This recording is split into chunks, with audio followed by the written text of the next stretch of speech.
మందకృష్ణ గారు నమస్తే. మీరు ఈరోజు మీడియా ముందుకు వచ్చి మా అధినేత శ్రీ పవన్ కళ్యాణ్ గారి గురించి మాట్లాడుతున్నారు. ముందు నేను మిమ్మల్ని ప్రశ్న అడుగుతున్నా, మీరు పవన్ కళ్యాణ్ గారి గురించి మాట్లాడే అర్హత మీకు ఉందో లేదో ఒకసారి చూసుకోండి. నేను ఎందుకు ఈ మాట అంటున్నానంటే, పవన్ కళ్యాణ్ గారు అనే వ్యక్తి అసలు కులం మతం పరభేదం లేకుండా ఉండే వ్యక్తి.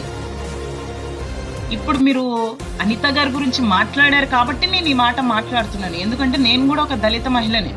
పవన్ కళ్యాణ్ గారు ఎవరైనా కానీ, ఏ మనిషినైనా కానీ వాళ్ళ పనితీరుని, వాళ్ళ సామర్థ్యాన్ని చూసి మాట్లాడతారు తప్ప ఏనాడు కూడా కుల కోణంలో చూసి కళలో కూడా ఆయన మాట్లాడరు, చూడరు.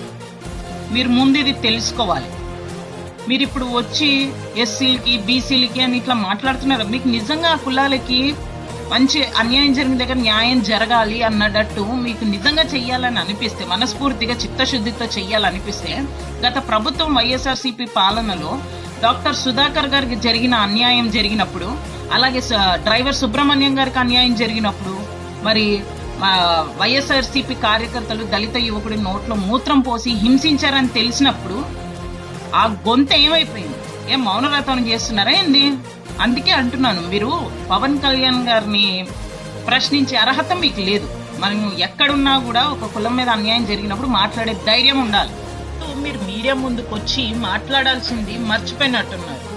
మీ రాష్ట్ర అధ్యక్షుడిగా మీరు నియమించుకున్నారు కదా పోగు పోగు సురేష్ని. ముందు ఆయన ఒక మహిళకి అన్యాయం చేశాడు. దాని మీద స్పందించి ఎట్లా న్యాయం జరిపించాలి అన్న దాని మీద చర్యలు తీసుకోండి. అది వచ్చి మీరు మీడియా ముందుకు వచ్చి మాట్లాడండి. ఇట్లాంటి విషయాలు కాదు. మనము ఇట్లాంటి విషయాలు మాట్లాడాలంటే కొంచెం మెచ్యూరిటీ అనేది చాలా అవసరము. మీరు పవన్ కళ్యాణ్ గారి గురించి పూర్తిగా తెలుసుకున్న తర్వాత మాట్లాడండి. దయచేసి ఇలాంటి విషయాలు మీడియా ముందుకు వచ్చి కులాల గురించి మాట్లాడి చిచ్చు పెట్టాలని మాత్రం చూడొద్దు. మీ వయసుకి నేను మర్యాద ఇస్తూ, మీకు చిన్నదానిగా, మీ కూతురుగా నేను మీకు చెప్పుకుంటున్నాను. దయచేసి కుల చిచ్చులు పెట్టొద్దు.